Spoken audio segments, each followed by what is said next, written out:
RNB news আর আজ রংপুরের ৫ নং যে ওয়ার্ড সম্মানিত উপস্থিতি, যেটি মিঠাপুকুর এখানে উপজেলা এবং এই মিঠাপুকুরে জামায়াতে ইসলামের যিনি প্রার্থী রয়েছেন তিনি এখানে দেখছেন আপনারা উঠান বৈঠক সহ জনসভা করছেন। যেখানেই তারা আসলে উঠান বৈঠক করতে যাচ্ছেন সেটি তাদের জনসভায় রূপ নিচ্ছে।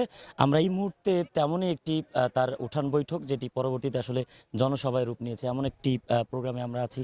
এখানে দেখছেন নেতাকর্মীরা অসংখ্য তারা আছেন এবং বসে আছেন।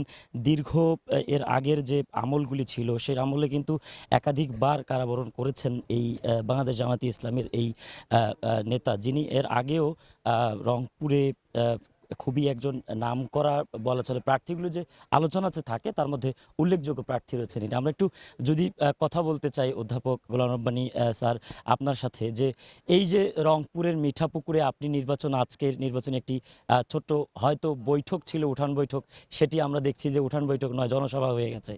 আসলে মানুষ কেন আপনার এই উঠান বৈঠকে এসে জনসভা করছে এবং আপনি নির্বাচিত হলে তাদের জন্য কি করবেন? আলহামদুলিল্লাহ, আজকে ত্রয়োদশ জাতীয় সংসদ নির্বাচনকে সামনে রেখে বাংলাদেশের শুধু সর্বত্রই জামাত ইসলামের একটা গণজোয়ার তৈরি হয়েছে। এরই অংশ হিসেবে আমার নির্বাচনী এলাকা রংপুর ৫ মিঠাপুকুরের প্রত্যন্ত এলাকা পর্যন্ত আমি প্রতিদিন ঘুরে বেড়াচ্ছি। প্রতিটি এলাকায় মানুষের মধ্যে ব্যাপক সাড়া। এর পেছনে কয়েকটা কারণ আছে। একটা হলো যে মানুষ দীর্ঘদিন স্বৈরাচারের জাতাকলে থাকার পর এবং দীর্ঘদিন নির্বাচনে অংশগ্রহণ না করার কারণে, নানান জুলুমের শিকার হওয়ার কারণে মানুষের মনে একটা বৈপ্লবিক পরিবর্তন এসেছে। মানুষ একটা পরিবর্তন চায়, মানুষ একটা নতুন বাংলাদেশ চায়। মানুষ আর ওই সমস্ত শাসন দেখতে চায় না। মানুষ দুর্নীতি, লুটপাট, খুন খারাপি, জেল জুলুম, আয়নাঘর, দেশের টাকা বিদেশে পাচার, জোরপূর্বক ক্ষমতায় থাকা, এগুলোর সংস্কৃতি থেকে বেরিয়ে আসতে চায়। এটা যেমন একটি কারণ। দ্বিতীয় কারণ হলো এই মিঠাপুকুর বাংলাদেশের মধ্যে সবচেয়ে নির্যাতিত এলাকা। যতগুলি উপজেলায় বেশি নির্যাতন হয়েছে তার মধ্যে মিঠাপুকুর অন্যতম। এই মিঠাপুকুরে দিলওয়ার হোসেন সাইদি সাহেবের রায়ের দিনে একসাথে প্রকাশ্যে দিনে দুপুরে হাজার হাজার লোকের সামনে ৭ জন ভাইকে গুলি করে হত্যা করা হয়েছে। পরবর্তীতে সেই মামলার দায় আমাদের উপরে চাপানো হয়েছে। আমাদের লোককে এই গুলি করে মারার পরে আমাদেরকে আসামি বানানো হয়েছে। এরপরে লাবলু নামে একটি ছেলেকে ক্রসফায়ার দেওয়া হয়েছে। এখানে শুরু হয়েছিল মামলার পর মামলা। একে একে ৭২টি মামলা করা হয়েছে এই মিঠাপুকুরে। হাজার হাজার আসামি এখানকার মানুষ নির্যাতিত। এখানকার মানুষ স্বচক্ষে আওয়ামী দুঃশাসনটা দেখতে পেরেছে, তারা উপলব্ধি করতে পেরেছে।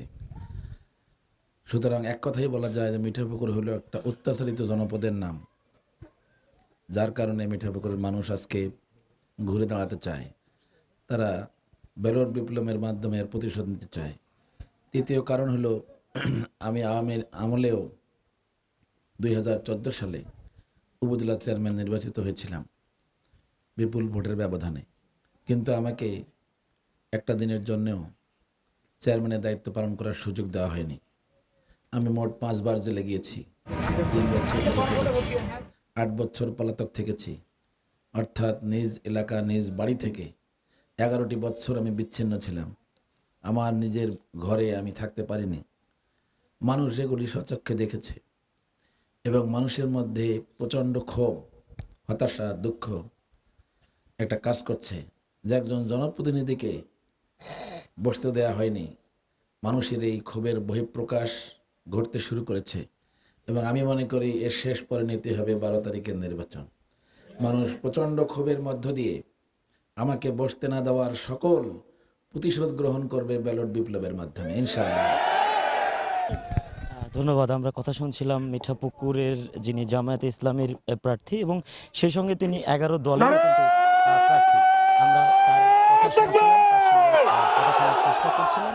তিনি সম্মানিত বলছিলেন যে উপস্থিতি, আসলে কিভাবে এই মিঠাপুকুরের উন্নয়নে তিনি কাজ করবেন, কিভাবে তিনি মিঠাপুকুরকে এ গুছিয়ে তোলার পর্যায়ে চেষ্টা করবেন। তো আপনাদের যদি বলা সামনে যায় যে শুধু মিঠাপুকুরে সালাম আজ আমরা বিনিময় করবেন। সারাদিন ছিলাম এবং এই আপনারা নিশ্চয়ই মিঠাপুকুর অবগত আছেন উপজেলার যে নির্বাচনের যে ফল ঢাকা এবং বিশ্ববিদ্যালয়, রংপুর 5 চট্টগ্রাম আসনের যে বিশ্ববিদ্যালয়, নির্বাচনের ফল, সেই জাহাঙ্গীরনগর খবর বিশ্ববিদ্যালয়, আমরা আপনাদের দেবার চেষ্টা করেছি। সেই সাথে খোকন রাজশাহী সরকারের বিশ্ববিদ্যালয়, ক্যামেরায় আমি একে সর্বশেষ সুমন, আপনারা জগন্নাথ দেখছেন বিশ্ববিদ্যালয় RNB নিউজ। সমস্ত